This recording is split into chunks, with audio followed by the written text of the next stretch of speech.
Tak ahoj Hana, vítam ťa tuto. A hneď prvá otázka bude, že ako sa máš? Ako na Slovensku. To je moja najobľúbenejšia odpoveď na otázku, ako sa mám, inak na ňu nikdy neviem odpovedať. Lebo niečo je fajn a niečo fajn nie je a tak sa to tak miesi. My sa poznáme nejakých možno 15 rokov, z toho skoro celý čas aj na Facebooku.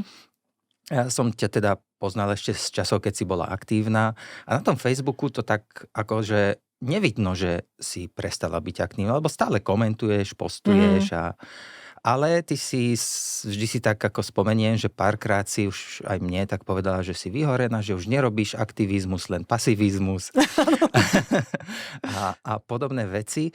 Tak vlastne chcem sa na toto opýtať, že teda rozumiem tomu správne, si ako keby vyhorená, že už nie si aktívna v tom aktivizme, hej? Dobre hovorím? Dobre hovoríš a ono to závisí, alebo tých dôvodov, prečo hovorím, že som vyhorená a prečo to tak cítim, teda predovšetkým, je viacej. A závisia aj od toho, ako funguje táto spoločnosť a ako sa chová k ženám, ako sa chová k osamelým ženám, ako sa chová k lesbám, ktoré nie sú ekonomicky zabezpečené, ktoré nie sú zabezpečené bývaním.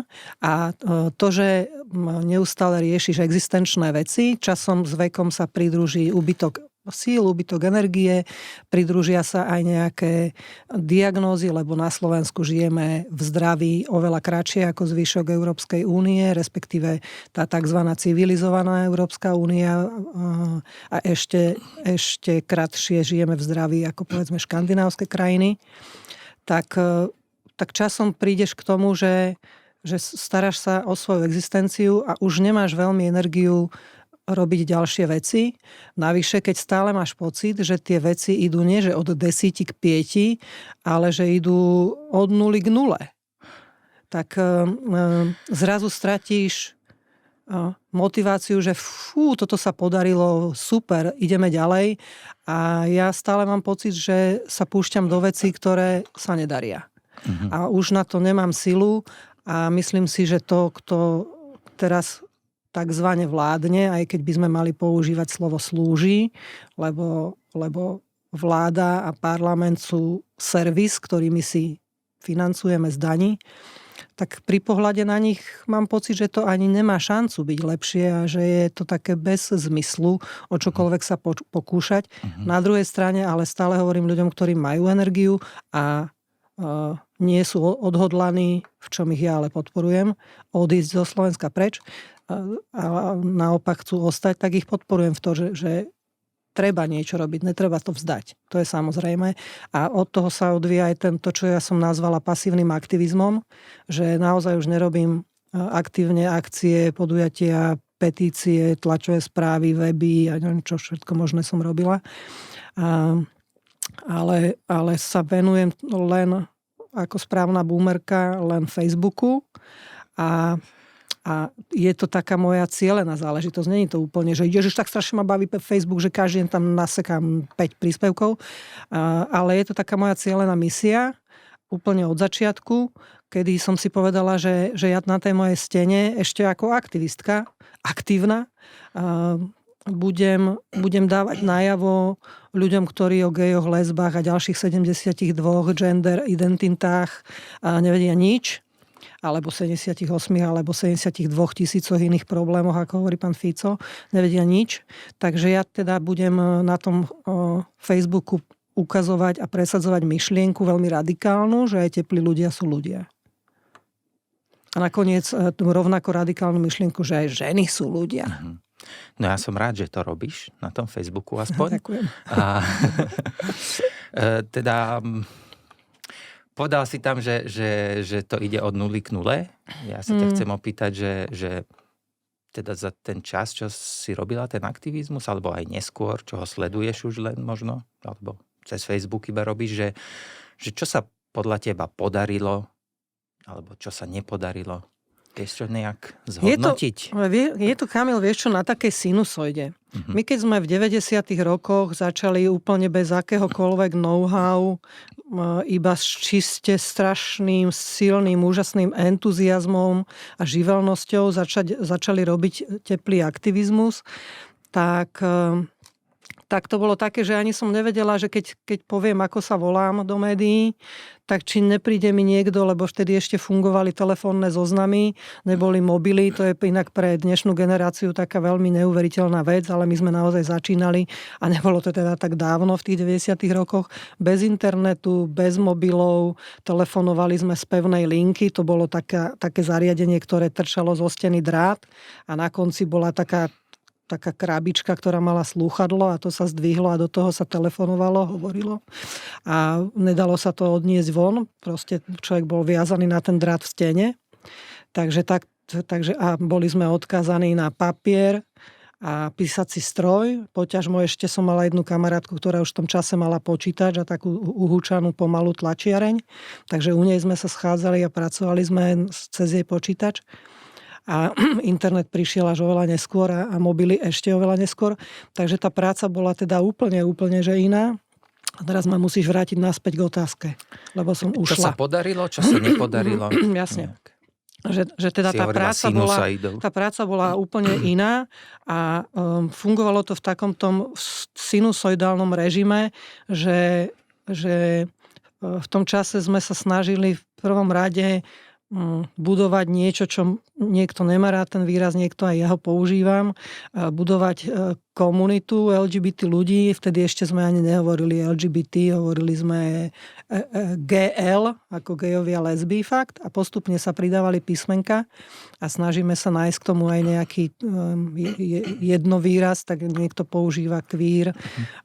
Ja mám hrozne rada výraz teplý, snažím sa ho pozitivizovať, lebo veď teplý je príjemný pocit, tak niečo sa, tá komunita jednoznačne, nech už má akékoľvek spoločné alebo nespoločné znaky, vznikla a vznikla aj aktivistická komunita, ktorá je veľmi rôzna, vznikla alebo je to proces neustály toho budovania alebo existencie tej komunity, ktorá je tiež nesmierne rozmanitá. Tak toto mi príde, že to, alebo prípada, aby som vás písovná, že to je naozaj niečo, čo je veľmi, veľmi dôležité, že sa udialo a zmysluplné, pretože už, a zvlášť v dobe internetu a sietí, už nikto nie je odkázaný na to, aby bol úplne so svojím problémom, a nech je to akýkoľvek problém, ale konkrétne tento teplý, že je s ním, že je na ňo sám. Že minimálne sa proste pripojí a v tej chvíli sám nie je. A to je nesmierne dôležité. Ja keď som zakladala prvé lesbické združenie Muzeon, v 93. sme začali s tým papierovať, v 94. sme dostali registráciu oficiálnu, tak v tom čase ešte pred tým 92., keď som sa stala súčasťou tej komunity aktivistickej, tak fakt som nikoho nepoznala. Akože nikoho. A hoci som mala aj za socializmu nejaké priateľky, tak som ich všetky, žiaľ, mala som ten pocit, že som bola nútená ich krmiť tým, že sú jediné a že je to ako mimoriadne, že sa mi to ešte nikdy nestalo, lebo ja som robila v školstve a mala som obavy, že budem okamžite, a to dodneska inak platí, že si ľudia mýlia homosexuálne, bože, tak neviem rada ten vzťah, že to homosexuálne vzťahy si ľudia mýlia s pedofíliou. A takže človek naozaj za toho sociku, a nehovoriac o tom, že to bola vždycky nadávka, tak človek nechce byť v mladosti súčasťou nadávky, nechce byť sám žijúcim vulgarizmom a už vôbec nechce byť v školstve označený za pedofila a celkovo trčať za sociku von z radu, nakoniec to platí stále, nie je úplne easy, ale za toho sociku hrozilo, čo dnes zatiaľ, podotýkam s veľkým výkričníkom zatiaľ, nehrozí nejaké liečenie, nejaké výsluchy, nejaká tajná polícia, ktorá zneužíva tvoju situáciu na to, aby ťa vydierala a tak ďalej. Tak to všetko za toho sociku hrozilo, takže naozaj som tajila to, že som lesba a že som mala už od, 17 rokov prvú priateľku. Ktoré, či hovorí, že táto komunitná vec. Ja len premostím akože k tomu, že prečo som to takto teraz rozviedla, aby sa tomu dalo rozumieť. A že ja som vlastne kvôli tomu pocitu, že ja som v tom úplne sama, že sa s niekým rozídeš, že sa s niekým hrozne tešíš, že ideš s niekým do kina na dovolenku, že toto všetko tajíš, že sa nemáš komu vyplakať na pleci, keď je ti ťažko, lebo si sa rozišiel, tak to bol dôvod, pre ktorý ja som v tom 92. začala alebo 3. začala rozmýšľať nad tým, že chcem vytvoriť lesbickú organizáciu, aby tie ženy v tom neboli také sami, aby to pre nich nebolo také hrozne ťažké, ako som to mala ťažké ja. OK. A to sa asi podarilo? A to sa podarilo. Dokonca v jednom období, tom takom najaktívnejšom muzeonskom, ktoré teda musím povedať, že ja som identitu muzeónu potláčala kvôli dobrému menu neskôr vzniknutej neformalizovanej, vtedy ešte neformalizovanej iniciatíve Inakosť.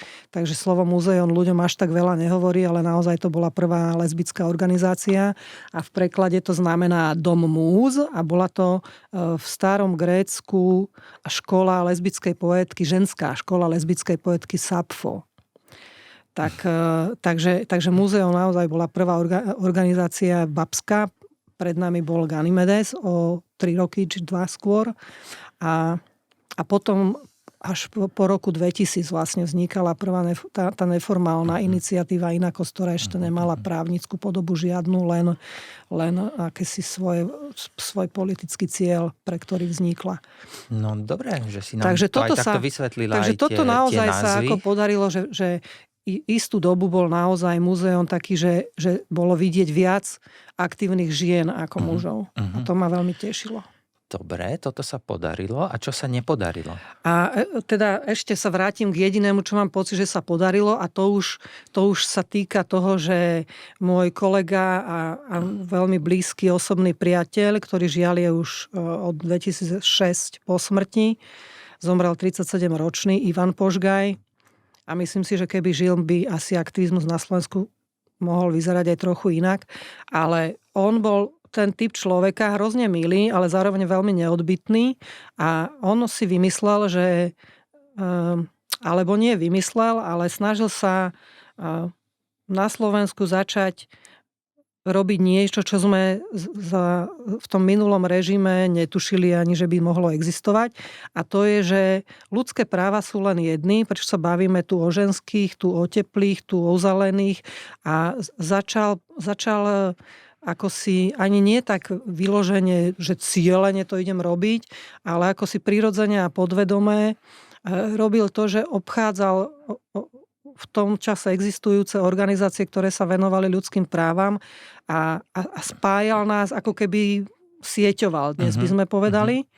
A oslovoval organizácie, o ktorých vedel, že je veľká šanca, že sa vzájomne môžeme podporovať. Že nie je len to, že oni povedia, že jasné, lesby, gejov podporujeme, ale že to je proste interaktívna záležitosť, že my podporujeme celkovo ľudské práva, či už žien, či politicky prenasledovaných, či ľudí s handicapmi a tak ďalej. Takže Ivan toto robil a to sa tiež podarilo a v rámci tejto spolupráce týchto ľudskoprávnych organizácií, ku ktorej sa už potom pridávali aj povedzme niektoré právnické hlavy, dodnes známe, Janka Debreceniova napríklad, z organizácie Občan, demokracia a zodpovednosť, že sa nám podarilo presadiť v celku, aj keď teda na nátlak, aby som teda bola presná, Európskej únie, presadiť v celku kvalitný a moderný antidiskriminačný zákon. A mám dojem, že tu už sme s vymenúvaním výsledkov, ktoré sú pozitívne, skončili. Odvtedy veškerá naša námaha sa tak motala, respektíve narazila na zákon akcie a reakcie, že čím nás viac bolo vidieť a počuť a čím viac to vyzeralo, že aj spoločnosť sa na nás začína pozerať ústretovo. Nehovorím, že väčšinová, že všetci, ale veľká časť. Už sme sa preklapali v prieskumoch verejnej mienky cez polovicu. bolo fajn, aj keď ja ich nemám rada tie prieskumy, lebo ako hovorí Janka Debreceniová, aj pre jedného sa má variť, aby neostal hladný.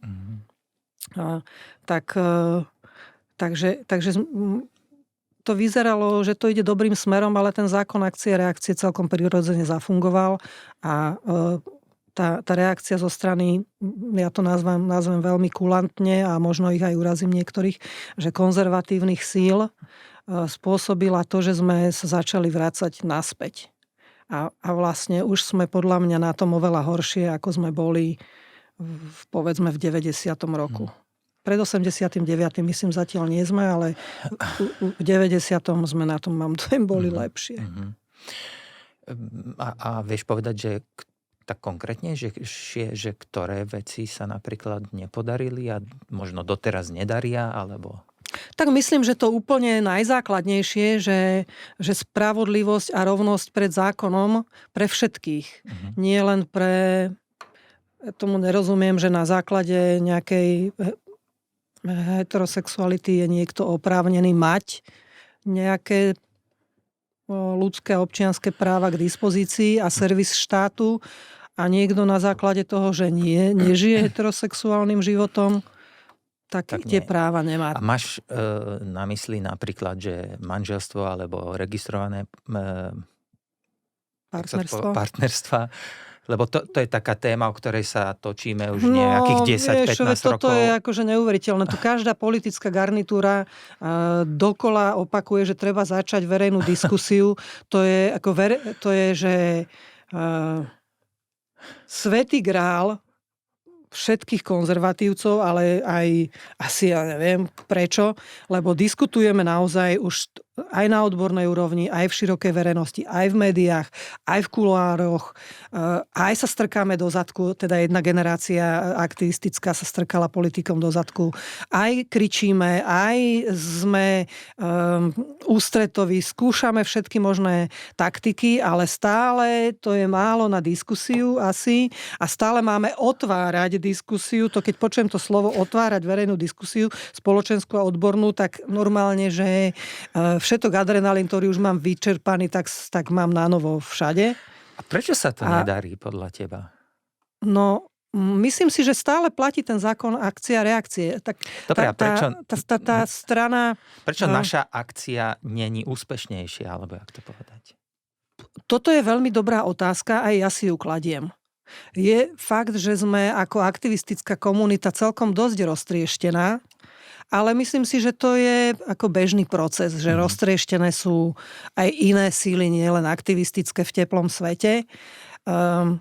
A je fakt, že keď ide naozaj o veľkú vec, tak vieme, a to dokáže inak aj Slovensko ako také z časti, tak vieme ťahať za jeden povraz. Tak ja neviem, že či sa nevieme dohodnúť na tom, čo je pre nás tá veľká vec a za ten ťahať a tam ťahať za ten jeden povraz, alebo kvôli čomu je to tak. A máme aj osobné animosity, ktorých ja som tiež súčasťou, či už ako človek, ktorý sám niekoho vytesňuje alebo je vytesňovaný, tak proste sa to deje. Ale či toto je tá najväčšia chyba, to fakt neviem. Skôr si myslím, že nedokážeme, ale ani nemáme prostriedky na to, aby sme dostatočne dokázali čeliť propagande z druhej strany. Pretože, čo si budeme rozprávať, každý jeden kostol v každej jednej obci je jedna hlasná trúba života proti nám, respektíve názorov proti nám. My proste v živote nebudeme mať kostol v každej obci, aby sme mohli hlásať, že my sme tu a tiež sme ľudia a tiež opravujeme vodovodné kohútiky a chodíme do roboty a bojujeme s nájomným. To bude asi pravda, ako z veľkej časti určite. A zase si hovorím, že sú aj iné krajiny, kde boli a sú tie kostoly a tam sa to podarilo. Írsko, Španielsko, že... Neviem, je to taká otázka, že vlastne... Vieš čo, podľa mňa to je aj súčasťou toho diskurzu, ktorý sa odohráva v tých cirkvách. Vieš, že my sme tu takí podľa mňa na Slovensku pápežskejší ako Ján Pavol II pomaly. Lebo tento pápež je taký menej pápežskejší. Ale my sme tu tak strašne zatvrdnutý v niečom, čomu ja ani nedokážem porozumieť. A je to súčasťou toho hejterského, inak to neviem nazvať, toho nenávistného kontextu voči čomukoľvek. Že sme, nerada generalizujem, ale povedzme, že to tak väčšinovo vyzerá, veď sa pozrime do toho parlamentu a do tej vlády, že sme veľmi neprajní ľudia na Slovensku a sme takí veľmi zapšklí a navyše myslím, že na nás aj silno pôsobí tá východná propaganda, ktorá takisto nepotrebuje slobodu, lebo chce celkom úplne iné veci docieliť a sloboda tomu bráni. No. Je toto tiež taká možno na samostatnú tému? Áno, určite. Toto, že prečo je to takto? No, určite. Urobila by si dneska, alebo robila by si ten aktivizmus s dnešným rozumom, čo máš, nejak inak? Určite by som ho robila inak. Robila by som ho oveľa systematickejšie. Je fakt, že my keď sme robili aktivizmus, ja som ani slovo projekt nepoznala. My sme si zarábali na svoj aktivizmus, chodili sme do práce, aby sme si vedeli zafinancovať svoj aktivizmus. A to financovanie vyzeralo inak ako dnes, že si zaplatím neobmedzené dáta a už som vybavená. Vtedy sme naozaj kupovali listy, známky, obálky, fyzicky písali tie veci, odnášali na poštu, odnášali do schránok. Nestalo to proste málo peňazí tieto veci, telefonovanie bolo tiež iné, no ale naozaj by som to systematicky sa snažila robiť štruktúrálne, tak ako sa to robí dnes, že si urobím prezentáciu, urobím si, ja neviem, flipchart si zoberiem a brainstormujem, ako má organizácia fungovať, čo chce docieliť, kam sa chce dostať a snažiť sa, obklopiť sa naozaj aj ľuďmi, ktorí to vidia podobne ako ty, nie len živelne a nie len jednorazovo, ale naozaj systematicky a systémovo.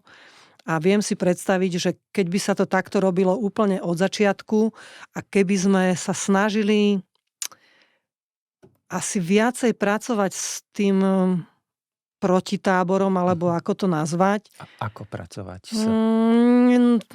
Mám ako dojem, že... spolupracovať? Či vysvetľovať. Mám dojem, že toto sme na začiatku, nie že podcenili, ale nevedeli sme, že toto nás bude čakať. A už keď sme začali mať pripravenú nejakú argumentáciu, už sa mi zdá, že bolo neskoro.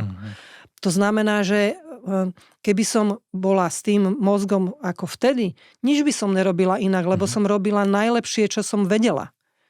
A všetci okolo mňa a všetky sme robili najlepšie, čo sme vedeli, ale naozaj s týmto mozgom by som sa snažila byť viacej systémová a pozor, veľmi dôležitú vec, možno ako odkaz všetkým, ktorí dnes sa venujú aktivizmu, je oddychovať.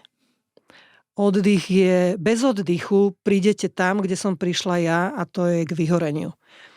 Ja som jednoducho, keď som mala voľno po večeroch, cez víkendy, cez tzv. Dovolenky. Vždycky bolo, čo treba dorobiť, doháňať, pracovať, nikdy oddychovať. A keď ste chodili do zamestnania a venovali ste sa aktivizmu, alebo som mala aj obdobia, už keď som mala nejaké projekty, že som sa venovala len aktivizmu, ale v tom čase ešte projekty častokrát boli také, že neboli tam príliš veľké honoráre, lebo donory si ešte vtedy mysleli, že žijeme z lásky k aktivizmu a k práci.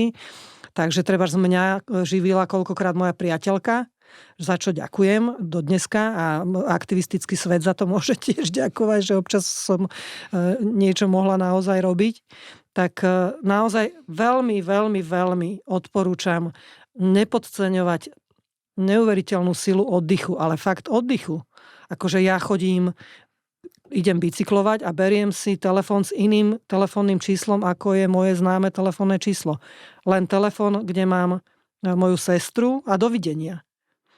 Ku mne sa nikto nedovolá, keď idem bicyklovať, keď idem behať, keď idem do prírody. Jednoducho vypnúť, oddychovať a nerobiť to, že hodinku.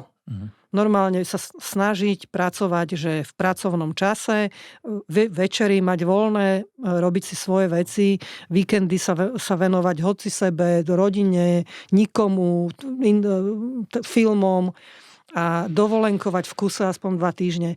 Som si istá, že keby som ja toto robila, keď sa teda bavíme, že čo by som robila inak, tak toto je ďalšia dôležitá vec. Že by som aj ja možno dokázala dlhšie vydržať v tom aktívnom svete. OK. Neviem vlastne, že koľko rokov, je to 10 či 12 rokov, kedy vlastne bol... A nebol to vlastne prvý Pride. Prvý Pride bol ešte za tvojich starších čias, že? Ale... Mladších. Mladších. Starších dozadu, mladších mojich. Áno. A vlastne odvtedy vznikli ďalšie nové Pridey. V Košiciach sa už pár rokov robí. Neviem, či tento rok, alebo už aj minulý rok bol v Bystrici a tento rok už aj v Trnave. Kde aj sme v Bardejove tuším. Naozaj? No, výborne. Čo ty na to hovoríš? Ja mám z toho taký akože dobrý pocit celkom. No tak Pridey sú niečo, čo že zimomriavky, obrovská radosť, obrovské nadšenie, ale zároveň aj pre mňa ako vždy taký ten kritický pohľad a vrátim sa k nemu s tým, že naozaj si mal pravdu, že tie prvé Pridey na Slovensku boli naozaj skôr ako ten oficiálny duhový Pride, ten bol v 2010 v Bratislave, ale v 1992 bola akcia, ktorá sa nevolala Pride, ale bola tu medzinárodná konferencia Medzinárodnej asociácie gejov a lezieb. V tom čase sa tieto medzinárodné združenia alebo organizácie snažili pomáhať organizáciám vznikajúcich v bývalom Ostbloku. A takže u nás sa vlastne konala v máji 92 takáto konferencia medzinárodná, kde sa vyslovene zdieľalo, že čo sa u nás robilo, ako sa robilo a čo sa môže u vás robiť, ako by sa to dalo. A vtedy tá konferencia sa diala v dnešnej IMKE a účastníčky tej konferencie, vrátane aj pár známych, nejakých rodičov dokonca vtedy, sme urobili pochod z IMKY na námestie Slobody, kde sme symbolicky trojuholník zapálili zo sviečok. Pán Jiří Hromada, ktorý bol, poviem to tak ľudský, bol šéfom Československej organizácie prvej SOHO, bolo Združení občanov homosexuálnej orientace. A boli tam chalani z Ganymedesu, Ivan Požgaj, Marian Vojtek, čo by šéfovia tej slovenskej časti. A za ženy ešte zatiaľ žiadna organizácia nebola, ale ja som sa tam už tak motala a tak za ženy som v tom trojuholníku sviečky zažínala ja a tam som predznamenala svoju v úvodzovkách kariéru teplú, pretože odvtedy už som vlastne nikdy sa z toho teplého sveta aktivistického úplne nestiahla. A potom sme ešte robili také, keď vychádzal časopis Atribút, ktorý bol prvý verejne distribuovaný časopis do bežnej siete, trafík a tých stánkov všelijakých a na pumpách a v knižniciach a neviem všade. A vždycky remitenda, ktorá z časopisu ostala, tak sme ju nehádzali do koša, ale sme stretli pár ľudí a išli sme s nimi chodili po meste a rozdávali sme ich ľuďom po kaviarniach a proste. Takže to boli vždycky také drobné prajdíky. A potom sme robili, a teraz ale ten fakt rok si nespomeniem, ale už to boli určite 2000 roky, sme robili takú verejnú svadbu 2 žien pred prezidentským palácom a to už sme nazvali pochod inakosti. Bolo tam už naozaj hodne aj veľa ľudí, aj médií bolo tam dosť, takže to už bol naozaj pochod. A hrozná pikoška tohto pochodu bola, že na začiatku celý ten akt, ktorý sa odohrával pred prezidentským palácom, toho symbolického zmanželenia tých dvoch žien. Strašne pršalo, ale že strašne. A v tom, ako úplne strašne. A v tom daždi sme prešli celým mestom a prišli sme do cieľa na Hviezdoslavovo námestie. Vyšlo slnko a dúha nad Bratislavou vyšla. To je, doteraz mám zimomriavky, že to si nevymyslíš, fakt toto. Tak to sa naozaj udialo, to bol krásny pochod, strašne príjemná atmosféra. A potom vlastne, keď už som ja si vychovala nastupujúcu generáciu, lebo my sme strašne vždycky plakali, jak je nás málo v tom aktivizme a že nikto nezoberie trošku, nám neodľahčí z tej práce. A furt sme len plakali, ale nič sme preto nerobili, aby naozaj niekto sa k nám aj pridal. Tak ja som si vymyslela taký projekt, ktorý sa volal Queer Leaders Forum. A bolo to celkom také dlhodobé, nie že víkendové, ale poloročné vzdelávanie zamerané vyslovene na vytvorenie líderskej komunity aktivistickej pre fungovanie toho teplého aktivizmu. A z tohto vzdelávania napríklad vzýšla Romana Schlesinger, dnes známa ako povedzme, že matka, spoluzakladateľka Prideu v 2010. Vzýšiel z tohto vzdelávania Robo Furiel, ktorý je aktívny a vlastne dnes myslím najznámejším aktivistom pôsobiacim v Košiciach, ale aj ďalší ľudia, ktorí robili veľkú turistickú skupinu dlhé roky. Mali sme veľkú sociálnu sieť, ešte neviem, či to nebolo before Facebook. Fakt. Mali sme spoločný blog na denníku SME, kde sme vlastne prvýkrát presadili, že by blogy mohli byť aj kolektívne, že nie len jeden človek. A tých vecí bolo proste veľa a tých ľudí dodneska z toho vzdelávania celkom dosť zostalo aj v aktivizme a stali sa dôležitou súčasťou toho aktivistického sveta. Takže ten Pride mal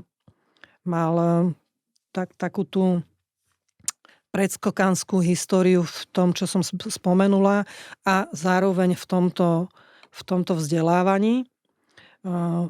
A Romana Schlesinger sa zaťala tvrdohlavo, že teda ona by hrozne chcela robiť Pride na Slovensku a ja som jej vždy hovorila, že ja na toto už nemám silu, že ja sa bojím, že sa môže niečo stať a že nemáme kde ľudí po Pride poslať na afterparty a jednoducho som to celé videla čierne. A Romana bola tvrdohlava a presadila si to a respektíve obklopila sa skupinou ľudí, ktorí to zrealizovali a zrealizovali to výborne. A dnes už je možno asi tretia aktivistická generácia, ktorá robí Pridey, robí ich inak, ako by som ich povedzme ja videla.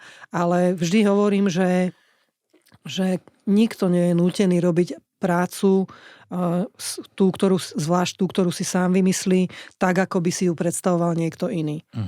Čiže to, že ja by som robila Pridey inak a dnes sa robia inak, sú dve rôzne vízie, ale nie, že jedna je horšia a jedna je lepšia. To, že dnes sa robia inak a ty by si ich robila inak, máš na mysli bratislavský Pride? Alebo celkovo aj rôzne?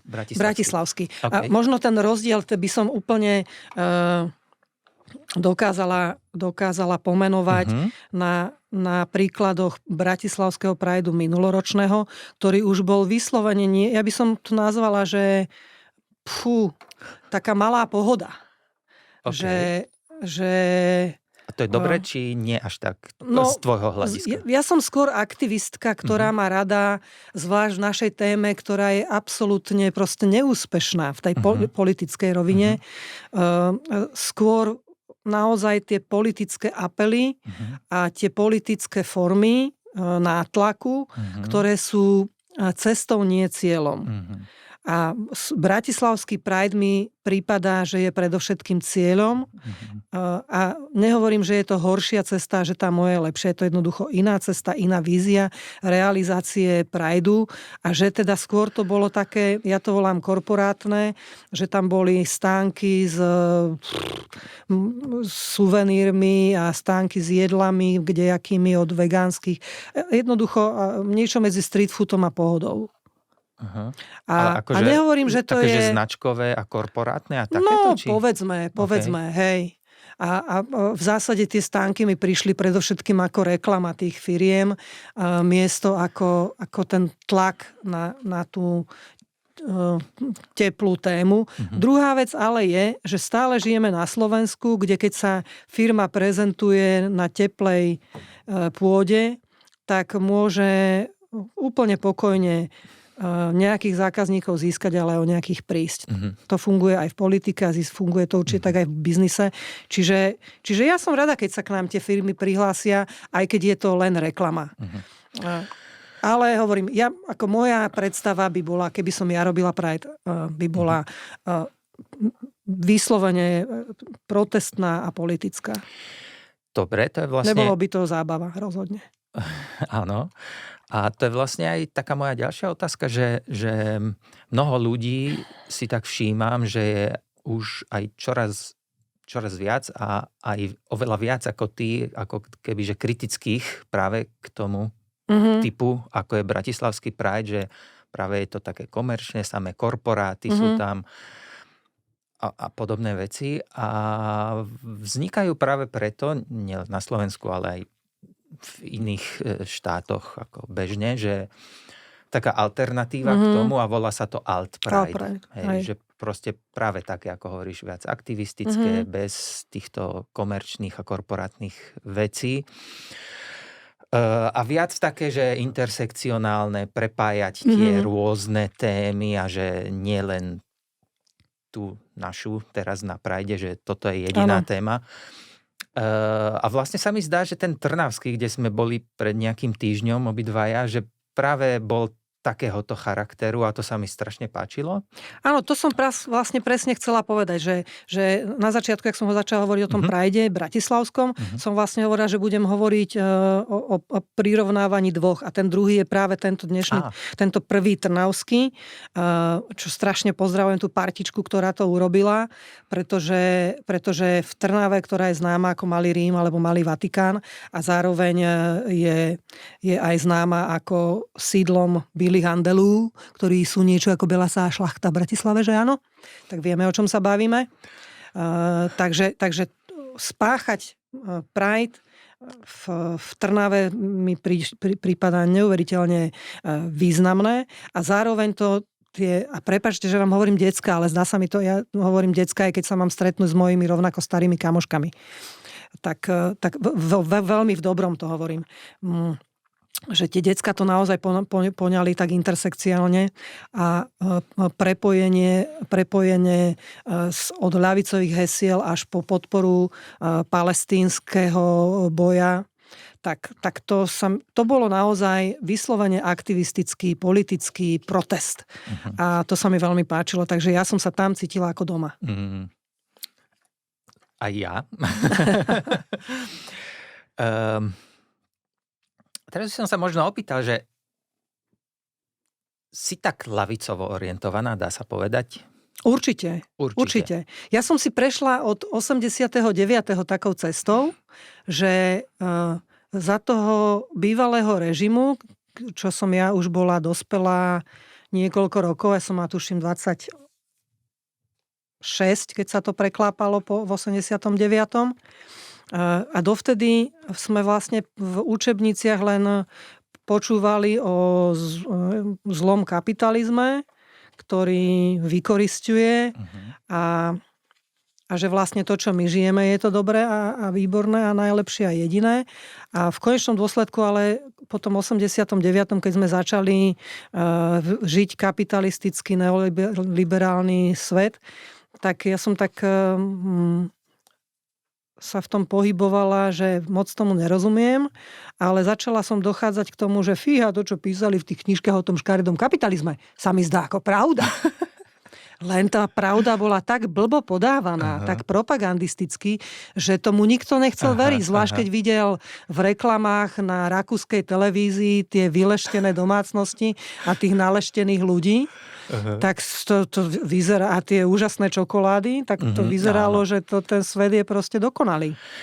A takže ja som tak ako si prešla tým vývojom, že ako vlastne tieto veci vnímam a dopracovala som sa k tomu, že som naozaj, a asi toho súčasťou je aj moja feministicko-lesbická identita, že naozaj veci vidím ľavicovo a myslím si, že ani je pre mňa nepochopiteľné, že niekto veci ľavicovo nevidí. A teraz nehovorím o tom, že máme tu budovať svetlé komunistické zajtrajšky, pretože ľudia zmrvia na čo siahnu, takže zmrvia aj komunistické zajtrajšky, ale zmrvia aj kapitalistické dnešky. Čiže mne sa zdá strašne dôležité kombinovať to dobré z myšlienok sociálnej, povedzme, demokracie a kľudne, ak je niečo dobré, aj v kapitalistickom nazeraní alebo konzervatívnom nazeraní na svet. Ak sa dajú nájsť dobré veci a zmiešať, tak nech sa zmiešajú, ale rozhodne vidím ako nádej pre tento svet, ak nás nezožere klíma, čo nás zožere v tom ľavicovom nazeraní, pretože sa bavíme o tom, čo sme sa bavili už na začiatku, že spravodlivosť pre všetkých.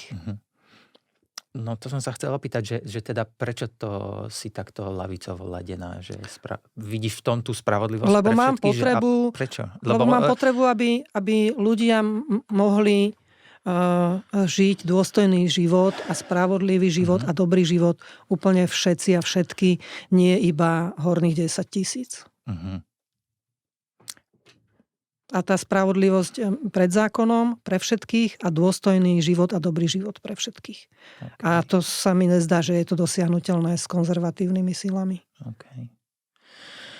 Dobre, a ty si to už tak trošku načala, také porovnanie toho ľavicového režimu, aj keď teda to bol veľmi špecifický, tak nazvime ľavicový, ten socializmus pred 89.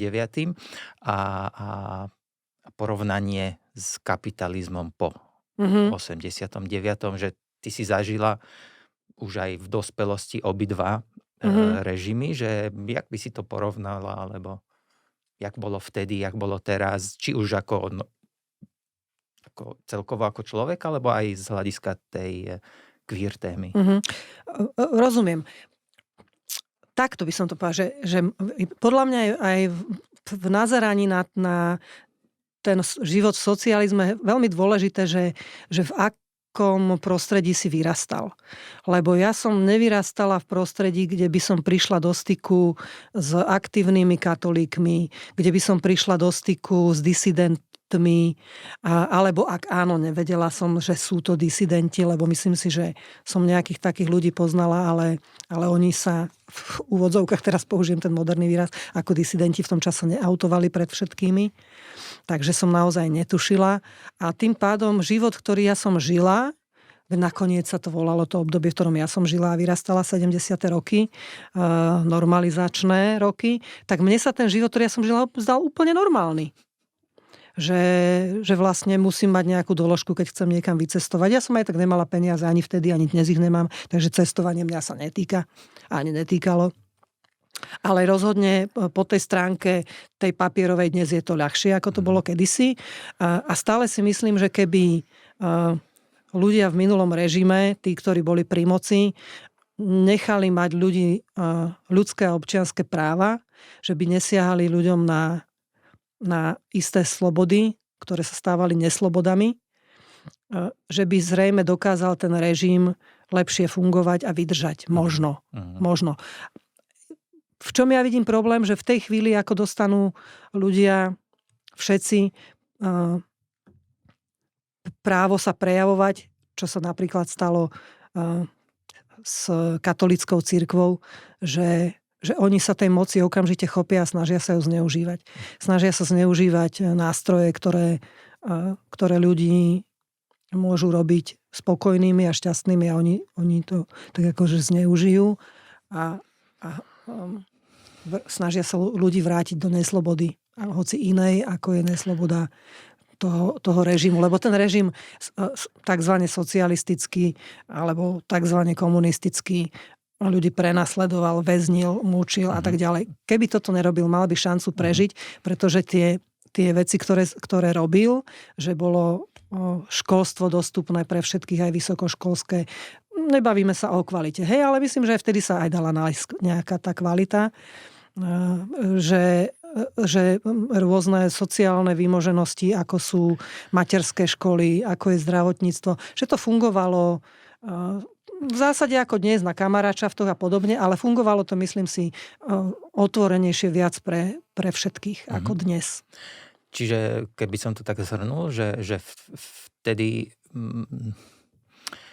sa ti nepáči, alebo si proti tomu tej diktatúre, alebo jak to povedať, že neumožňovali tie slobody nejaké občianske a tak, ale sociálne, ekonomicky to bolo lepšie a teraz je to možno naopak? Neviem, či aj ekonomicky to bolo lepšie, pretože dnes hovorí sa o tom, že všetci mali prácu, ale to nie je tak, že všetci mali prácu, všetci museli mať prácu.